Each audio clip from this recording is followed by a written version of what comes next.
Shriram time news मध्ये मी कैलास सोनवणे आपले हार्दिक स्वागत करतो। सुरुवातीला पाहूया 24 तासातील ताज्या घडामोडी। देवपुरातील श्रीनाथ नगरात रात्री 9 वाजता धाडशी चोरी। आयक्लीन फाउंडेशन तर्फे स्वच्छता मोहिमेचा शुभारंभ। मनपाच्या शाळा क्रमांक 9 ची दुरावस्था, दुरुस्तीची मागणी। चांद्रयान 3 चे यशस्वी लँडिंग झाल्याने फटाके फोडून पेढे वाटप करीत आनंदोत्सव। बांधकाम कामगारांसाठी मोफत आरोग्य तपासणी शिबिर संपन्न आणि वन हक्क दाव्यांचे प्रमाणपत्र मिळण्याची मागणी। आता बातमीपत्र विस्ताराने। धुळे शहरातील नकाने रोडवरील श्रीनाथ नगरात बुधवारी रात्री 9 वाजेच्या सुमारास चोरट्यांनी बंद घर फोडून धाडसी चोरी केली आहे। दरम्यान चोरट्यांची चावल शेजाऱ्यांना लागल्याने त्यांनी चोरट्यांना पकडण्याचा प्रयत्न करीत चोप दिला, परंतु अंधाराचा फायदा घेत चोरटे पसार झाले। धुळे शहरातील देवपुरातील नकाने रोडवरील श्रीनाथ नगरात चोरट्यांनी एक बंद घर फोडून धाडसी चोरी केली आहे, परंतु जागरूक शेजाऱ्यांना चोरट्यांची चावल लागल्याने त्यांनी चोरट्यांवर झडप घालून त्यांची धुलाई केली, मात्र अंधाराचा फायदा घेऊन चोरटे पसार झाले। यावेळी 15 तोळे सोन्याचे दागिने भरलेले पाऊस रस्त्यातच पडले। ते काही इमानदार कारागिराने घर मालकाकडे परत करत इमानदारीचे दर्शन घडवले। सदरची घटना बुधवारी रात्री 9 वाजेच्या सुमारास घडली। याबाबत अधिक माहिती अशी की धुळे शहराच्या देवपूर भागातील नकाने रोडवरील श्रीनाथ नगर प्लॉट नंबर 53 येथे कोमलसिंग भीमसिंग सिसोदिया वय 62 हे निवृत्त मार्केटिंग अधिकारी राहतात। अनुबाईचा उत्सव असल्याने त्याच्या खरेदीसाठी सिसोदिया कुटुंब घराला कुलूप लावून संध्याकाळी बाजार करण्यासाठी गेले होते। बाजारातील खरेदी झाल्यानंतर जेवायचा बेती त्यांनी एका हॉटेलवर आखला। बुधवारी रात्री 9 वाजेच्या सुमारास तिघा चोरट्यांनी त्यांच्या घरावर हल्लाबोळ केला। दुचाकीवरून आलेल्या तिघांपैकी दोघा चोरट्यांनी वॉल कंपाऊंडवरून उडी मारत आत प्रवेश केला। एक चोरटा बाहेरच टहळणीसाठी थांबला होता। उडी मारून घरात शिरत असलेले संशयित हे चोरटे असावेत असा संशय सिसोदिया यांच्या घरापासून जवळच राहत असलेले किरण पाटील यांच्या खिडकीतून पाहणाऱ्या मुलीला आला। तिने घरात तिच्या वडिलांना हा प्रकार सांगितला। किरण पाटील यांनी त्यांचे बंधू जितेंद्र पाटील आणि निवृत्त PSI विजय पाटील यांना या घटनेची माहिती दिली। फोनाफोनी आणि आजूबाजूच्या लोकांना बोलवण्यात 10 ते 15 मिनिटांचा कालावधी गेला। या दरम्यान चोरट्यांनी घराचे कुलूप तोडून घरातील 28 तोळे सोने आणि 4 हजारांची रोकड चोरली। हा योज घेऊन ते घराबाहेर येत असतानाच रहिवासी त्यांच्या दिशेने धावत आले। निवृत्त फौजदार विजय पाटील यांनी एकाला काठीने मारले। लोकांचा हल्ला होत असल्याचे पाहून एक चोरटा दुचाकीवरून पसार झाला, दुसरा विरुद्ध दिशेने पळाला तर तिसरा नकाने रोडच्या दिशेने पळाला। यश पाटील या 10वीत शिकणाऱ्या मुलाने एका चोरट्याला मागून पकडले। यात त्या चोरट्याचा शर्ट फाटला। त्यानंतर विजय पाटील यांनी देखील चोरट्याला चोप दिला। तो चोरटा धावत सुटला। विजय पाटील त्याच्या मागे पळाले। दंडुका मारताना ते खाली पडले। दंडुका लागल्याने चोरटा देखील पडला। त्याला यशच्या बहिणीने काठीने झोडपले। त्यानंतरही अंधाराचा गैरफायदा घेत चोरटे पसार झाले। जितेंद्र पाटील यांच्या घराचे काम सिसोदिया यांच्या घरापासून जवळ सुरू आहे। सकाळी जितेंद्र पाटील यांच्या बांधकामाच्या ठिकाणी ग्रॅनाइट कामासाठी संजय वर्मा राहणार सर्वेश्वर नगर वाडी भोकर रोड आणि राजकुमार चौधरी राहणार रूपाबाई शाळेजवळ हे दोघे जण आले। काम करत असताना राजकुमार चौधरीला दागिन्यांचा बॉक्स सापडला। त्याने तो संजय वर्मा यांना दिला। या बॉक्समध्ये सुमारे 15 तोळे वजनाचे सोन्याचे दागिने होते। त्यांनी ते दागिने जितेंद्र पाटील यांच्या माध्यमातून पोलिसांच्या हवाली केले, अशी माहिती स्थानिकांनी दिली। पश्चिम देवपूर पोलीस ठाण्यात कोमलसिंग सिसोदिया यांच्या तक्रारीवरून गुन्हा दाखल करण्यात आला आहे। अधिक तपास सहाय्यक पोलीस निरीक्षक बेंद्रे हे करीत आहेत। श्रीनाथ नगर प्लॉट नंबर 53 नकाना रोड इथे मी वास्तव्याला आहे। काल रात्री 8 वाजता मी, माझा मुलगा, सून, मुलगी आणि मिसेस आम्ही 4-5 लोक 4 व्हीलर गाडीने गावामध्ये 8 वाजता या मुलीचे थोडेसे कपडे खरेदी करण्यासाठी व जेवणासाठी गेलो बरं का। तर आम्ही तिथं कपडे खरेदी केल्यानंतर जेवायला चेतनामध्ये थोडासा उशीर लागला, तर 10:30 वाजले होते। तर 10:30 वाजता मला माझ्या शेजारचे किरण पाटील म्हणून त्यांचा फोन आला की तुमच्या घरात कोणीतरी घुसलं आहे आणि कुलूप तोडून आतमध्ये काहीतरी करतायत, असा आम्हाला फोन आला। आम्ही तसेच निघालो। तोपर्यंत गल्लीवाल्यांनी त्या चोरांना बाकीचा पाठलाग केला। त्यापैकी एक चोर पडताना त्याला विजय पोलीस म्हणून इथं रिटायर पोलीस आहेत, त्यांनी त्यांचा पाठलाग करून त्याला बेदम मारलं, परंतु तो एकदम तगडा होता। तो हातातून त्यांच्याकडनं सटकून तो पळाल्यानंतर पुढे गेल्यावरती अजून त्याला मारलं, तर मारल्यावरती तो खाली पडला आणि परत पडून गेला। तर दुसरा जो घरातून बाहेर निघाला तर त्यांच्या समोरचे सुभाष पाटील यांचं ते लहान चिरंजीव, त्याने मोटरसायकलवरती त्याचा पाठलाग केला। तर तो जवळपास साईबाबा मंगल कार्यालयापर्यंत ते मोटरसायकलवरती पाठलाग केला, पण तो एकदम सुसाट सरळ निघून गेला। आणि माझे त्या पिरियडमध्ये इथं माझ्याकडे आमच्या शेजारी एक CC कॅमेरा आहे. त्याच्यामध्ये त्या फुटेजमध्ये असं आलेलं आहे की ते 10 वाजून 10 मिनिटांनी त्यांनी घरात म्हणजे वॉल कंपाऊंडमधून प्रवेश केलेला आहे आणि 10 वाजून 22 मिनिटांनी ते इथून पसार झालेल्याचं ते गाडी पळालेल्याचं दिसतंय. तुमचं काय गेलं नेमकं? हां, तर त्याच्यामध्ये आमच्या आता सुनबाईचं जवळपास 15 ते 16 तोळा सोनं होतं एका रूममध्ये आणि एका रूममध्ये मुलीचं जवळपास 10 ते 10.5 तोळे सोनं होतं. तर एवढं जवळपास 25 ते 25.5 तोळा सोनं गेलेलं आहे. तर त्यापैकी मग रात्री आम्हाला कळाल्यानंतर आजूबाजूच्या लोकांनी पोलिसांना पाचारण केलं. ते लगेच आले, PSI आले, सगळे पोलीस ताफा आला. जवळपास रात्री 20 ते 25 पोलीस, 2 SP, DSP सगळे आले. त्यांनी श्वान पथक आणलं बरं का, ठसे तज्ज्ञांना आणलं, पूर्ण घराचे पूर्ण ठसे वगैरे घेतले. तर आणि ते श्वान जे आहे त्या जो चोर होता त्याची टोपी सापडलेली होती. त्या टोपीचा श्वास घेतला श्वानाने, त्याचं इथून म्हणजे श्वास घेऊन तो श्वान जवळपास त्या नैना सोसायटीच्या मागेपर्यंत पडला, पण तो पुढे डबका आला पाण्याचं, तिथून त्या श्वानाने रिव्हर्स झालं असं पोलिसांचं म्हणणं आहे. आणि मग आज सकाळी आम्ही सकाळी 8-8:30 वाजता त्यांच्या समोर जितूभाऊंच्या घराचं कामकाज चालू आहे. तिथं राजस्थानी कारागीर वगैरे आहेत. तर ते योगा तिथं त्यांना ते पाकिट जे आहे ते पडलेलं दिसलं. त्या राजस्थानी मिस्त्रीने उचललं आणि त्या मालकाला सांगितलं की हे काय आहे असं. ते जे मालक होते जितूभाऊ, तिथे ह्या प्रकरणात ते सगळे म्हणजे त्यांनी हँडल केलेले होते. म्हणजे ते स्वतः ते पण पळालेले होते. ते म्हणे बाबा रात्री ज्या चोराला मारलं होतं तिथं त्याला पायाला काठी लागली होती, दगड मारला होता त्या पोरीने, तर तो पडून गेला होता. तर पडल्यामुळे त्याच्या खिशातून ते पाकीट पडलं. तर त्याच्यामध्ये सोन्याचं जवळपास 14.5 ते 15 तोळा सोनं होतं. ते पाकीट पूर्ण सापडले आणि ते पोलीस आले, त्यांनी ते ताब्यात घेतलेलं आहे आणि त्या वस्तू ज्या आहेत त्या पोलीस स्टेशनला ते घेऊन गेले. उरले आता फक्त माझ्या मुलीचे 10-10.5 तोळा सोनं आहे. ते अजून त्याचा ट्रेस लागलेला नाही. रात्री जवळपास 4 वाजेपर्यंत FIR वगैरे दाखल झाली. पूर्ण प्रोसेस पूर्ण केली त्यांनी. पंचनामा वगैरेसाठी ते सांगत होते की सकाळी आम्ही रितसर पंचनामा करण्यासाठी येऊ. आयक्लीन फाउंडेशनतर्फे धुळे शहरातील पांढरा नदी येथून स्वच्छता मोहिमेचा शुभारंभ करण्यात आला. प्रत्येक रविवारी मोहीम राबविण्यात येणार आहे. आयक्लीन फाउंडेशनतर्फे धुळे शहरात स्वच्छता मोहिमेला सुरुवात करण्यात आली आहे. सदर मोहिमेची सुरुवात पांढरा नदीपासून करण्यात आली. भाजपचे धुळे महानगर विधानसभा प्रमुख अनुप अग्रवाल यांच्या हस्ते मोहिमेचा प्रारंभ करण्यात आला. गाडगे महाराजांच्या प्रतिमेचे पूजन करून मोहिमेला सुरुवात करण्यात आली. आयक्लीन फाउंडेशनतर्फे शहरातील विविध भागात स्वच्छता मोहीम राबवण्यात येणार आहे. दर रविवारी महाविद्यालयीन युवक, सामाजिक संस्था व महिला मिळून दर रविवारी एक भाग स्वच्छ करतील. शहरवासियांना विनंती की त्या भागातील नागरिकांनी स्वच्छताकामी मदत करावी.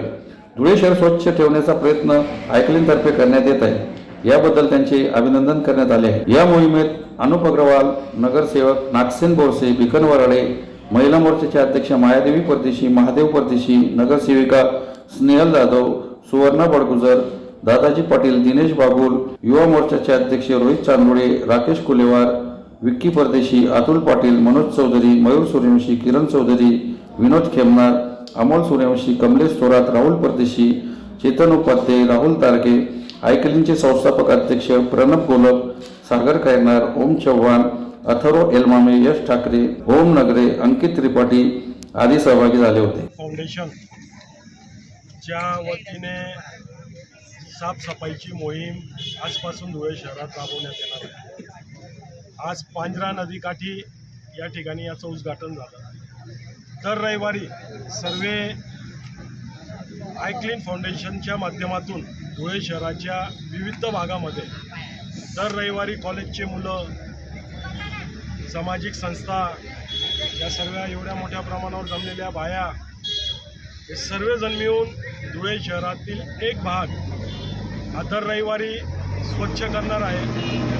सर्व नागरिकांना या माध्यमातून माझी विनंती आहे का आयक्लीन फाउंडेशन एक सर्व युवा पोरं, सर्व युवती यांना आपण मदत करावी आणि त्या भागामध्ये ज्या भागामध्ये हे लोक येतील त्या भागात त्यांना मदत करा आणि आपलं धुळे शहर हा स्वच्छ ठेवायचा एक प्रयत्न या ठिकाणी आय क्लीन फाउंडेशनच्या माध्यमातून करण्यात येत आहे, त्याबद्दल मी त्यांना मनापासून अभिनंदन करतो आणि त्यांचं पूर्ण टीमचं मनापासून अभिनंदन करतो आणि त्यांना कुठल्याही गोष्टीची गरज असेल तर कायम मी त्यांच्या पाठीशी राहील आणि त्यांना मदत करेन. धुळे महानगरपालिकेच्या शाळा क्रमांक 9ची दुरुस्ती करावी अशी मागणी भाजप महिला मोर्चाच्या अध्यक्षा मायादेवी परदेशी यांनी स्थायी समिती सभापतींकडे निवेदनाद्वारे केली आहे. धुळे महानगरपालिकेच्या शाळा क्रमांक 9ची दुरावस्था झाली असून मनपाने दुरुस्तीसाठी आर्थिक तरतूद करून सर्व प्रश्न मार्गी लावावे अशी मागणी भाजप महिला मोर्चा जिल्हाध्यक्ष मायादेवी परदेशी यांनी स्थायी समिती सभापती किरण कुलेवार यांना निवेदनाद्वारे केली आहे. निवेदनात म्हटले आहे की मनपा शाळा क्रमांक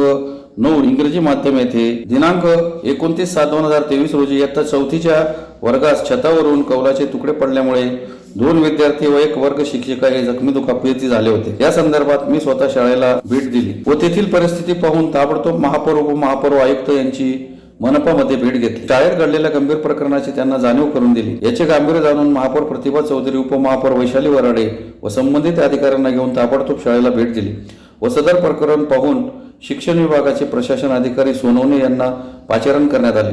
सर्वांनी शाळेच्या वर्गामध्ये जाऊन विद्यार्थी आणि शिक्षकांचे सांत्वन केले.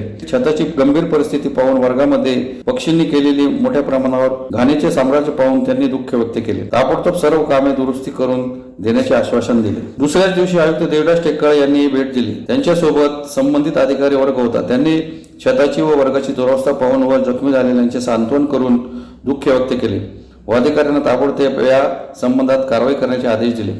शिक्षकांना कामाचे मानधन नियमित करून त्यांचे पैसे अदा करण्याचेही आदेश दिले. तरी पण आपण शाळेच्या छतावरील कौल बदलण्याबाबत व शाळेची रंगरंगोटी आणि इलेक्ट्रिक वायरिंग व विद्यार्थी चांगल्या प्रकारे शिक्षण घेता येईल या संदर्भात तरी आपण शाळेच्या छतावरील कौल बदलण्याबाबत व शाळेची रंगरंगोटी आणि इलेक्ट्रिक वायरिंग याबाबत तरतूद करून सर्व प्रश्न मार्गी लावावे अशी मागणी करण्यात आली. और भी जो भी रूम है सबकी पानी करने के बाद मुझे ऐसा मालूम पड़ा कि जो उनका इतना सुंदर हॉल है जहाँ पर एनुअल फंक्शन वो ले सकते हैं, वहाँ पर सारे कबूतरों की घान पड़ी हुई थी। वो सब देखने के बावजूद मुझे रहा नहीं गया। मैं तुरंत महानगर पालिका में दाव ली। वहाँ पर मैं किरण कुलेवार जी के कैबिन में गई, वो उस दिन वहाँ पर नहीं थे। उसके बाद में मैं महापौर साहब के कैबिन में गई, महापौर साहब बैठे थे।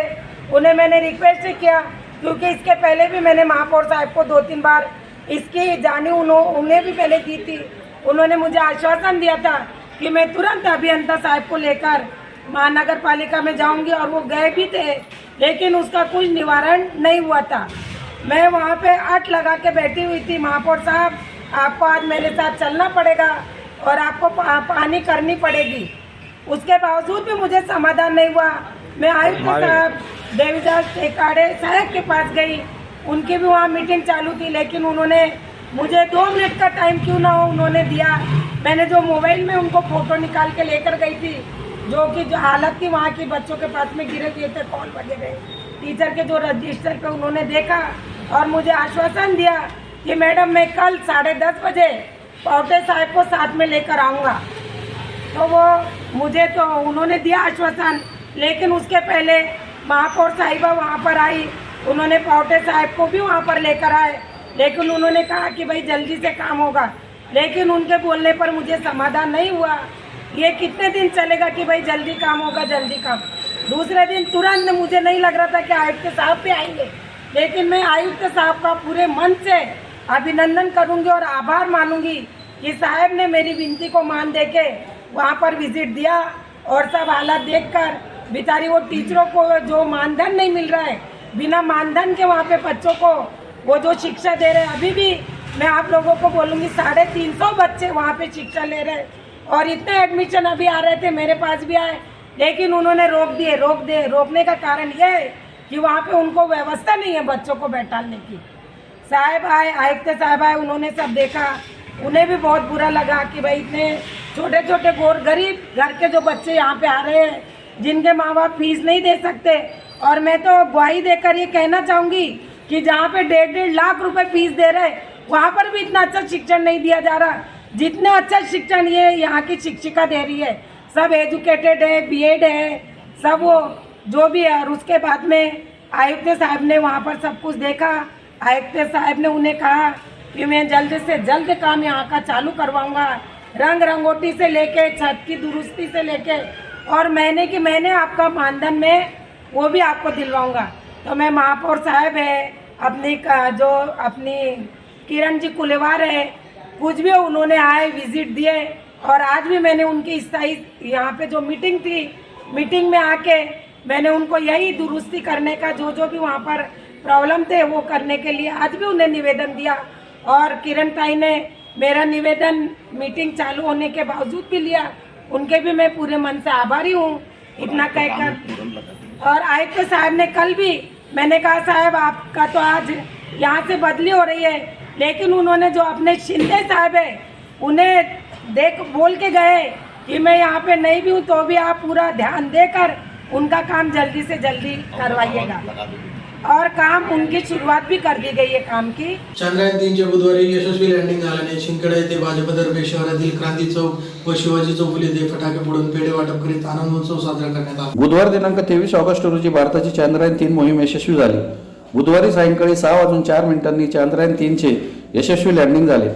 चांद्रयान 3चे यशस्वी लँडिंग झाल्याने शिंदखेडा येथे भाजपतर्फे भगवा चौक व शिवाजी चौफुली येथे फटाके फोडून एकमेकांना पेढे भरून आनंदोत्सव साजरा करण्यात आला। यावेळी भाजपचे गटनेते अनिल वानखेडे, बीजासनी पतसंस्थेचे अध्यक्ष डॉक्टर रवींद्र देसले, नंदुरबार जिल्ह्याचे भाजप उपाध्यक्ष श्रावण अहिरे, उपनगराध्यक्ष प्रकाश देसले, उल्हास देशमुख, मनोहर पाटील, ॲडव्होकेट विनोद पाटील, चेतन परमार, युवराज माळी, उदय देसले, सुभाष माळी, प्रकाश चौधरी, प्राध्यापक निरंजन वेंदे, सूरज देसले, दादा मराठे, उमेश राजपूत, बाळासाहेब गिरासे, संजय माळी, बाबा महाजन, प्रवीण माळी, गणेश पाटील, सुयोग बदाने, सोनू माळी, कुणाल माळी आदी उपस्थित होते। आजच्या शुभ दिनी खरं तर भारत मातेचे सुपुत्र आदरणीय नरेंद्र मोदी यांच्या नेतृत्वाखाली भारत हा देश महासत्तेकडे आज वाटचाल करण्यासाठी एक सर्वात मोठं पाऊल इस्रो या वैज्ञानिक संस्थेच्या मार्फत भारत देशाने आज सर्वात मोठं पाऊल चंद्रयान हे चंद्रावर यशस्वीरित्या या ठिकाणी आजच्या दिवशी उतरवण्यात यशस्वी झालेले आहेत आणि त्याचा एक आनंद उत्सव भारतीय जनता पार्टी शिंदखेडा शहराच्या वतीने शिंदखेडा शहरातील भारतीय जनता पार्टीचे कार्यकर्ते आदरणीय नेते रावसाहेब अनिलजी वानखेडे यांच्या नेतृत्वाखाली आणि शिंदखेडा विधानसभाचे मतदारसंघाचे भाग्यविधाते आदरणीय जयकुमार भाऊ रावल यांच्या मार्गदर्शनाने या ठिकाणी उपस्थित आजी माजी नगराध्यक्ष नगरसेवक आणि भारतीय जनता पार्टीचे पदाधिकारी यांच्या मार्फत या ठिकाणी चंद्रयानाचा हा आनंद उत्सव साजरा करण्यात येतो। शिंदखेडा तालुक्यातील मालपूर येथील महात्मा फुले सभागृहात बांधकाम कामगारांसाठी मोफत आरोग्य तपासणी शिबिराचे आयोजन करण्यात आले होते। शिंदखेडा तालुक्यातील मालपूर येथील महात्मा फुले सभागृहात बांधकाम कामगारांसाठी मोफत आरोग्य तपासणी शिबिराचे आयोजन करण्यात आले होते। या शिबिरात बांधकाम कामगारांच्या कुटुंबियांची मोफत तपासणी करण्यात आली। यात मुख्यतः फुफ्फुसाची कार्यक्षमता तपासणी, आयडियल स्कॅनिंग टेस्ट, दृष्टी तपासणी, सीबीसी चाचणी, मधुमेह तपासणी अशा विविध चाचण्या तज्ञ डॉक्टरांकडून करण्यात आल्या। Doctor Jagdish Saindane, doctor Sheetal More, doctor Bhushan More, doctor Kunal Patil यांनी यासाठी विशेष सहकार्य केले। जे बांधकाम कामगार असतील त्यांच्याकडे कार्ड असेल त्यांचं आणि त्यांच्या परिवाराचं मोफत आरोग्य तपासणी होणार आहे। याच्यात कमीत कमी 34 ते 50 प्रकारच्या तुमच्या लॅब टेस्ट असतील, त्याच्यात तुमचं CPC, CRP, ESR, thyroid function test असेल, लिव्हर फंक्शन टेस्ट असेल, किडनी फंक्शन टेस्ट असेल, तुमचं विटॅमिन B12 असेल, D3 असेल, CEA म्हणून कॅन्सरची ही टेस्ट याच्यात ॲड केलेली आहे। कमीत कमी याला चांगल्या प्रकारे फायदा होईल पेशंटला आणि पेशंटने येऊन सहकार्य करावे, लोकांनी येऊन सहकार्य। सर कुठं आले तुम्ही? अमळनेर हो। कॅम्प अमळनेरहून नाही? नाही, हा कॅम्प पूर्ण महाराष्ट्रात चालू आहे। आमच्याकडे थोडी डिस्ट्रिक्ट आहे आणि ब्लॉक आहे आमच्याकडे आमच्या टीमांसाठी शिंदखेडा ब्लॉक। हो, शिंदखेडा ब्लॉक। वन हक्काची मान्यता कायदा 2006 अंतर्गत मान्य केलेल्या दाव्यांचे प्रमाणपत्र मिळावे अशी मागणी आदिवासी भील पावरा समाज सेवा समितीतर्फे जिल्हाधिकाऱ्यांना निवेदनाद्वारे करण्यात आले। वन हक्काची मान्यता कायदा 2006 अंतर्गत जिल्हास्तरीय वन हक्क समितीने मान्य केलेल्या दाव्यांचे प्रमाणपत्र मिळावे अशी मागणी आदिवासी भिल्ल पावरा समाज सेवा समितीतर्फे जिल्हाधिकाऱ्यांना निवेदनाद्वारे करण्यात आली आहे. निवेदनात म्हटले आहे की वन हक्काची मान्यता कायदा 2006 अंतर्गत शिरपूर तालुक्यातील 6000 दावे जिल्हास्तरीय वन हक्क समितीने अमान्य केलेले आहेत. तसेच एकूण 400 ते 500 दाव्यांचे प्रमाणपत्र जिल्हास्तरीय वन हक्क समितीने मान्य केलेले आहेत. तसेच मान्यतेचे आदेश संबंधित दावेदारांना 1 ते 1.5 वर्षापूर्वी वितरित करण्यात आले आहेत. उक्त मान्यतेचे आदेश वितरित करून देखील 8 ते 10 महिने होऊनही मान्य दाव्यांचे जोडपत्र अद्याप आम्हाला प्राप्त झालेले नाही. तरी आपल्या मार्फत आम्हाला लवकरात लवकर जोडपत्र 2 चे वाटप करण्यात यावे. तसेच सदर प्रमाणपत्र दावेदारांकडे नसल्याने त्यांना विविध योजना तसेच कार्यालयीन कामकाजापासून वंचित राहावे लागत आहे. तरी लवकरात लवकर प्रमाणपत्राचे वाटप करण्यात यावे व शासनाच्या लाभाचा फायदा आम्हाला व्हायला पाहिजे. अन्यथा 5 सप्टेंबर 2023 पासून आपल्या कार्यालयासमोर आम्ही उपोषणास व आंदोलनासाठी बसणार आहेत असा इशारा देण्यात आला आहे. यावेळी सेवा समितीचे अध्यक्ष रेवसिंग पावरा यांच्यासह आदिवासी बांधव उपस्थित होते. वन हक्क समिती वन दाव्यांबाबत आम्ही नेहमी कलेक्टर साहेबांकडे तक्रारी देत असतो. परंतु आता अशी गोष्ट होऊन गेली की वन ऑफिसच त्यांचं बंद झालेलं आहे आणि जे आदिवासींना प्रमाणपत्र भेटतात वन जमिनीसाठी आणि मग त्याच्यावरून 7/12 तयार होतात. मग ते 7/12 वन जमिनीचे प्रमाणपत्र काही भेटून नाही राहिले लोकांना आणि जे शासनाकडून भेटणारी स्कीम आहेत बँक कर्ज किंवा आता ते 2-2 हजार रुपये वगैरे भेटतात ते सुद्धा काही लाभ होत नाही. म्हणून आम्ही ते कलेक्टर साहेबांना निवेदनमध्ये तेच म्हटलं आहे की आम्हाला प्रमाणपत्र द्या आणि जो शासनाचा लाभ आहे तो मिळू द्या. बस एवढंच म्हणणं आहे आमचं. पुन्हा एकदा जर ठळक घडामोडींवर. देवपुरातील श्रीनाथ नगरात रात्री 9 वाजता धाडशी चोरी. आयक्लीन फाउंडेशन तर्फे स्वच्छता मोहिमेचा शुभारंभ. मनपाच्या शाळा क्रमांक 9ची दुरावस्था दुरुस्तीची मागणी. चांद्रयान 3चे यशस्वी लँडिंग झाल्याने फटाके फोडून पेढे वाटप करीत आनंदोत्सव. बांधकाम कामगारांसाठी मोफत आरोग्य तपासणी शिबिर संपन्न आणि वन हक्क दाव्यांचे प्रमाणपत्र मिळण्याची मागणी. याचबरोबर श्रीराम टाइम न्यूजचे बातमीपत्र संपले. दिवसभरातील ताज्या घडामोडींसाठी पाहत राहा श्रीराम टाइम न्यूज. भेटूया पुढील प्रसारणात. तोपर्यंत नमस्कार.